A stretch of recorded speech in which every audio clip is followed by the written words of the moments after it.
নমস্কাৰ সকলোকে। আজি আমি বনাম কলা কুকুৰাৰ কলা মাংস। মাংসখিনি প্ৰায় ইমান কলা নহয়, কিন্তু কয় মানে মাংসখিনি কলা হয় বুলি। অলপ চলপ কলা আৰু। আমাক এই ৰেচিপিটো বনাবৰ কাৰণে আমাক লাগিব আলু, পিঁয়াজ, বিলাহী, আদা, নহৰু। একদম চিম্পুলকৈ বনাম। পাহৰি গৈছিলোঁ ক'বলৈ। নমস্কাৰ বন্ধুসকল, স্বাগতম জনাইছোঁ সকলোকে অৰিন্দম পাকঘৰলৈ। আহক আমি আৰম্ভ কৰোঁ। ফ্লেমটো অন কৰি লওঁ। কেৰাহী গৰম হ'বলৈ দিছোঁ।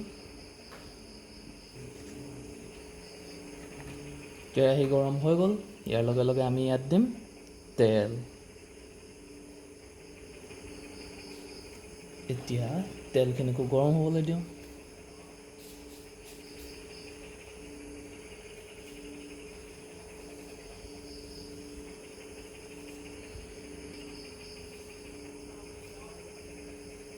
তেলখিনি পূৰা গৰম হৈ গৈছে।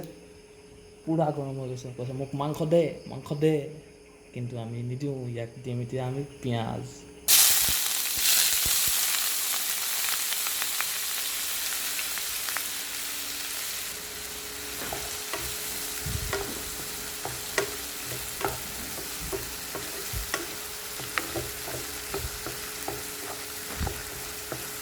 পিঁয়াজখিনি অলপ লৰাই দিম। আৰু ইয়াত দি দিম নিমখ, যাতে পিঁয়াজৰ পৰা পানীখিনি সোনকালে ওলাই যায়।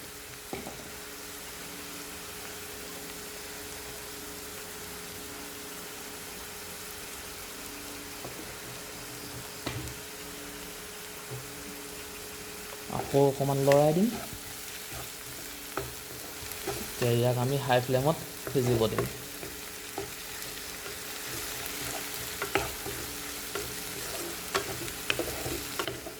মাংস নিদি কেনে পিঁয়াজ দি দিয়াৰ কাৰণে ইয়াক খং উঠি গৈছে। খঙত পূৰা ৰঙা হৈ গৈছে এতিয়া।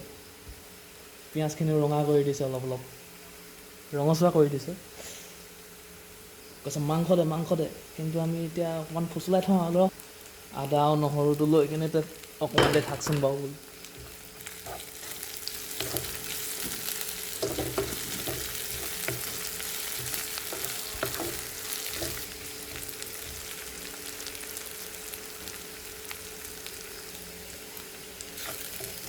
আদা আৰু নহৰু দিয়াৰ পিছতো নেমানিছে। খঙত পূৰা গৰম হৈ গৈছে, ৰঙচুৱা হৈ গৈছে।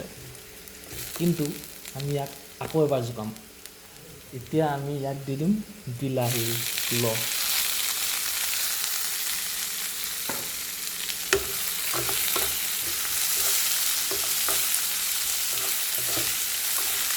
বিলাহীয়ে এতিয়া ইয়াৰ গাৰ পৰা অকণমান পানী ঢালি কিনে ইয়াক ঠাণ্ডা কৰি পেলাব আৰু।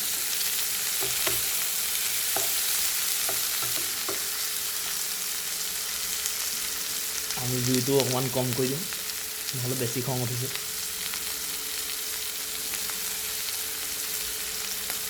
ঢাকনি মাৰি দিওঁ ঠাণ্ডা হ'বলৈ এতিয়া অকণমান দেৰি, মানে খংটো ঠাণ্ডা হ'বলৈ। অকণমান ঠাণ্ডা হ'ল চাগে খংটো। নাই, ইমানেই খং উঠি আছিলে, বিলাহী চিলাহী চব গলাই পেলালে। কৈছে মাংস দে। কিন্তু মই কৈছোঁ তই মাংস ল'বি বাৰু, তাৰ আগতে অকণমান হালধিকে লৈ লৈচোন।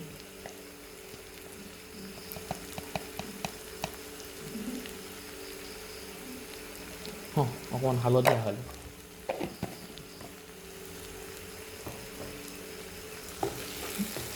কৈছে দে আৰু উপায় নাই, নিজেতো ল'ব নোৱাৰো।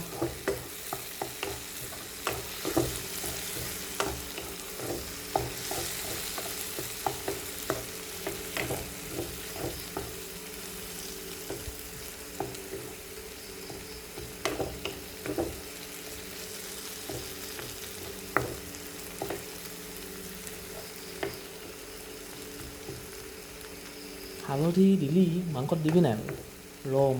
মই কৈছোঁ মই কম নহয়, তই মাংস ল'ব পৰা হয়চোন নাই হোৱা।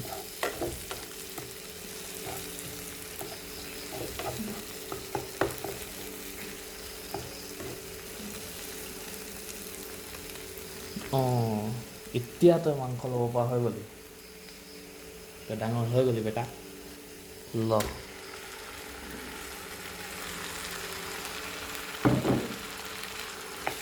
ইখোজ ইমান দেৰি মূৰত যে পালোঁ বুলি কৈছে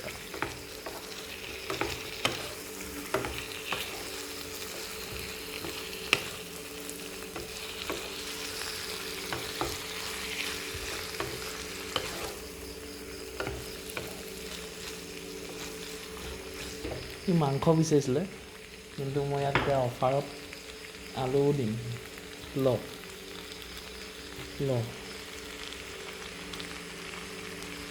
হৈ যাব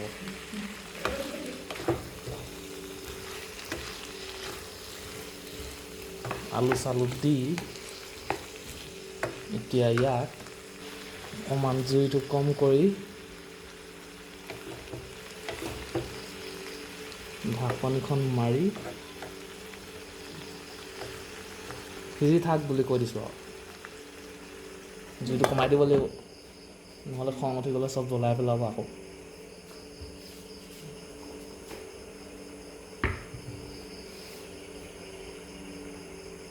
বোপায়ো 15 মিনিটমান হৈ গ'ল আৰু কিমান সিজিবি চাওঁ ই সিজি হৈছে নে নাই হোৱা এতিয়া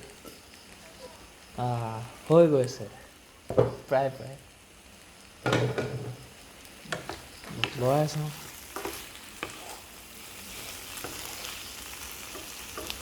এইবোৰ হেতাই লৰাই ভাল নালাগে আমাৰ ঘৰত যোনবোৰ ব্যৱহাৰ কৰা হয় সেইবোৰে লৰাওঁ মানে কিবা লাগিলে একেবাৰে হেতাই দিম বুলি কোৱা হেতাখন আৰু এতিয়া অকণমান জোল দি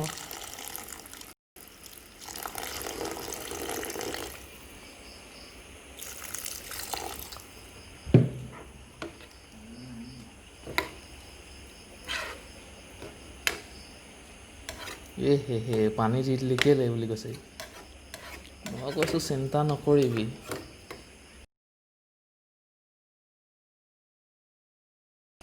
তাতে মাংসবোৰ কৈছে আমি সাঁতুৰিব নাজানো আমাক বচোৱা কুকুৰাইতো নাজানে সাঁতুৰিবলৈ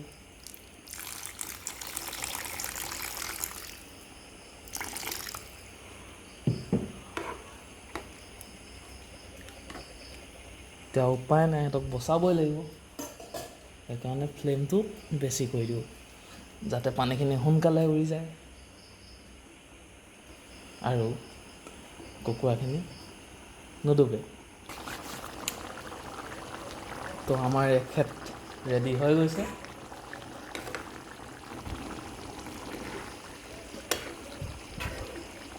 আৰু নবচাওঁ সিহঁতক পানীটো কমাই কেনে যিহেতু ভাতৰ লগত খাম ইয়াক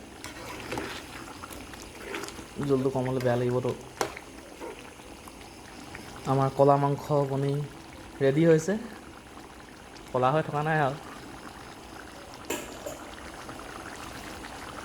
ফ্লেমটো বন্ধ কৰি দিওঁ ঢাকনিখন মাৰি দিওঁ নহ'লে ঠাণ্ডা হৈ যাব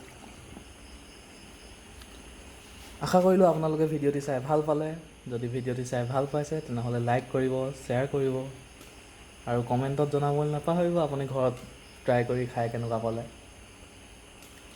আৰু এনেকুৱাই ভিডিঅ'ৰ আপডেট পাই থাকিবলৈ এনেই থকাতকৈ ছাবস্ক্ৰাইব বুটানটো দবাই দিয়ক আৰু ধন্যবাদ আজিলৈ ইমানেই বেল আইকনটো দবাবলৈ নাপাহৰিব নেক্সট ভিডিঅ'টো পাবলৈ আহিছোঁ